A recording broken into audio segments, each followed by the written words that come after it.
Un coup d'œil sur le début du siècle et nous constatons une multiplication en effet de chocs. En tant que mutualistes, nous avons pour mission de favoriser l'épanouissement de l'homme dans son environnement.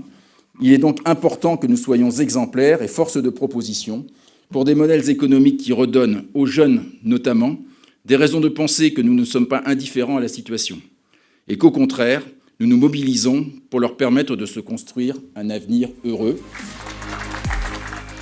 On est en train de toucher du doigt ce qui aurait dû nous apparaître un peu plus tôt, à savoir que nous sommes finalement un regroupement de pays émergents, les premiers à avoir émergé. On a émergé au XIXe siècle et successivement, on a brûlé notre pétrole, notre gaz, notre charbon, surtout, même s'il nous en reste un peu. Pour un pays comme la France, nous importons 99% de notre pétrole et 99% de notre gaz, en essayant de regarder finalement, et c'est là qu'intervient la valeur assurantielle, si nous avions été plus décarbonés, où en serions-nous au travers des différents chocs qu'on a eu à subir ces derniers temps? La crise des Gilets jaunes, pour l'essentiel, on l'a regardée sous l'angle de la taxe carbone, qui semblait avoir été l'élément déclencheur. Mais en fait, ce qui a suscité ce mouvement, c'est plus fondamentalement un choc pétrolier. Parce que tant que la taxe, elle était posée sur un baril qui ne coûtait pas grand-chose, elle était acceptable, et elle est devenue inacceptable parce que le prix du baril s'est mis à augmenter. Ce qui est devenu la crise des Gilets jaunes n'aurait peut-être pas tourné de cette manière si nous avions eu plus de possibilités en termes de transport en commun, si on n'avait pas eu en 2018 4 millions de ménages qui soient chauffés au fioul, et on est à peine moins aujourd'hui. Donc premier temps. Deuxième crise, la crise Covid, si tant est qu'elle soit derrière nous. On peut identifier assez clairement une surmortalité, notamment dans les métropoles, en fonction de leur pollution de fond. Et vous savez peut-être que le quoi qu'il en coûte, si on le mesure au niveau de la dette publique, entre le début de la crise Covid et la fin, encore une fois, si tant est que ce soit la fin, la dette publique, elle a augmenté de 500 milliards. Et enfin, troisième temps, et peut-être pas dernier temps du raisonnement, eh bien, la crise énergétique.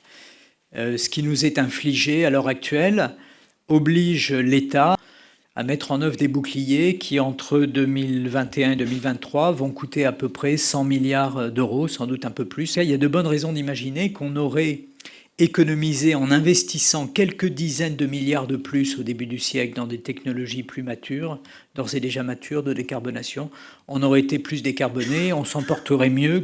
L'assurance est une activité qui doit conduire de différentes manières, y compris via la prévention, à plus de résilience. Et donc, une société, une économie décarbonée est une économie qui est plus résiliente. Et il me semble que lorsqu'on est des assureurs, eh bien, c'est un message qui pourrait porter. Pour moi, la décarbonation, c'est un peu la seule voie. Donc il y aura une question de réduction des émissions. Et pour le dire très franchement, c'est même pas une question de réduire les émissions, c'est une question de les ramener à zéro. Alors, la France et l'Europe les ont ramenés, ont pris l'engagement de les ramener à 2050, à zéro à 2050. C'est dans 28 ans, si ma mémoire est bonne. Donc dans 28 ans, il faut avoir transformé toute l'économie. Donc dans tous les cas, il va falloir investir pour transformer nos économies. Là, je pense que les assureurs peuvent contribuer également à l'élaboration du plan de financement de la transition, à la fois côté atteinte du net zéro et également adaptation au changement climatique. Tous les gens qui auront 85 ans en 2050 sont déjà nés aujourd'hui. Puisqu'il va y avoir une hausse du nombre de personnes âgées, alors comment en faire une opportunité ?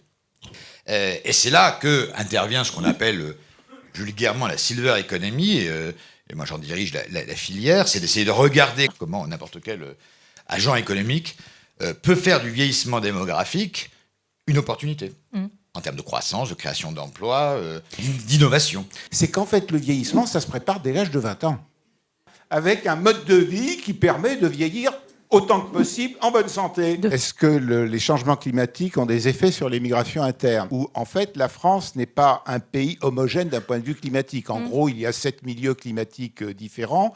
Et donc, c'est déployer ce qu'on a appelé un héliotropisme positif. Ce que l'on commence déjà à constater, c'est un héliotropisme négatif. C'est-à-dire, en fait, des populations qui, habitant dans le sud de la France, voyant la longueur des canicules chaque année et leurs facteurs répétitifs, commencent à s'interroger sur le fait peut-être de déménager dans des territoires où le climat il serait relativement, selon eux, plus supportable. Comment on trouve le capital ? Les États vont faire tout ce qu'ils peuvent, mais ça ne sera pas suffisant. C'est pour ça qu'il y a nécessité que les acteurs privés, les investisseurs, les épargnants, là, on est autour de la table des professionnels qui ont des investissements à faire. Ces capitaux-là peuvent trouver une orientation dans l'investissement dans cette transition. Les États ne pourront pas faire ça seuls? Non, pas seuls. On va passer sur des économies basées sur la capacité d'investir. C'est beaucoup plus vertueux. C'est créateur de richesse, en fait, ces transitions. On crée des emplois, on crée de la richesse, on crée du progrès technique, technologique, économique. Le plein emploi n'est plus tellement hors de notre portée dans nos sociétés si on fait ces investissements-là. Je vous dis que les Français ont peur, qu'ils sont angoissés, mais quand on leur demande s'ils sont heureux, ils disent oui. Et ils disent oui très largement, à près de 8 Français sur 10, et ils disent même dans ma vie perso, ça va plutôt bien.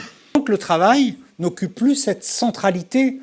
Et donc c'est faux de dire les gens ne veulent pas travailler, le travail n'est plus à sa place, etc. Mais le travail a pris une autre place. Il est un des éléments de la vie, alors que nous avons connu des générations où il était le premier élément de la vie. Les Français ont compris que le modèle social, il servait, il était utile et qu'en même temps, il était fragile parce que, comme a dit le président de la République, c'est aussi la fin de l'abondance. Et donc, parce que le modèle social est fragile, parce qu'on y est très attaché, on condamne, on est très sévère, encore plus sévère qu'avant, vis-à-vis des risques de dévoiement, qu'on est plutôt sur une France résignée, marquée par la lassitude, par une forme de nostalgie, mais que, pour l'instant, jusqu'à présent, la colère ne l'a pas emporté. Ce n'est pas une prédiction parce que les choses peuvent basculer très vite. Face à ces transitions, une partie de la population a l'impression de subir. Et il y a une aspiration, il y a une envie de pouvoir se retrousser les manches, de pouvoir agir, de pouvoir reprendre pied finalement dans la manière de piloter sa vie. Le risque, c'est de faire porter la sollicitation financière à la population des actifs, jeunes actifs ou moins jeunes actifs, qui aujourd'hui est un cœur déjà très sollicité, à la fois vis-à-vis des plus âgés, au travers de la retraite, au travers de la question de la santé, demain la dépendance, mais aussi des jeunes générations. Ce qui fait que nous, assureurs mutualistes, on risque d'être encore plus sollicités, on doit faire cette pédagogie sur comment individuellement on peut accompagner nos populations par rapport à ces sujets-là. Il nous faut, nous, mutualistes, agir avec les moyens qui sont les nôtres, dans l'acculturation de nos adhérents, de nos sociétaires, pour qu'ils comprennent les enjeux et puissent faire des choix utiles, adaptés pour eux, pour les autres. Et puis, bien évidemment, que dans nos actions de plaidoyer, de mobilisation, que ce qu'on soit des mutuelles d'assurance, qu'on soit des mutuelles santé, qu'en commun vis-à-vis des pouvoirs publics, on puisse porter un certain nombre de sujets, parce que l'ambition mutualiste, même si nos métiers ne sont pas les mêmes, elle est commune sur énormément de segments. Ça veut dire quoi, comment voir la ville avec des yeux de vieux, concrètement ? Ça veut dire, par exemple, la ville bienveillante, pour le dire autrement, des bancs, de l'éclairage, des transports, et aussi, je crois que c'est important, une dimension, les toilettes. Voilà, c'est ces 4 éléments qui peuvent faire sourire, mais qui, à l'échelle d'un territoire, quelle que soit la taille de la ville, sont essentiels. On pensait tout simplement que l'attractivité était portée, en effet, en s'adressant prioritairement à la jeunesse. On n'a pas anticipé la transition démographique de la population, mais on n'a pas plus anticipé la transition démographique des médecins. C'est-à-dire qu'on a oublié qu'à un moment donné, ils allaient partir en retraite.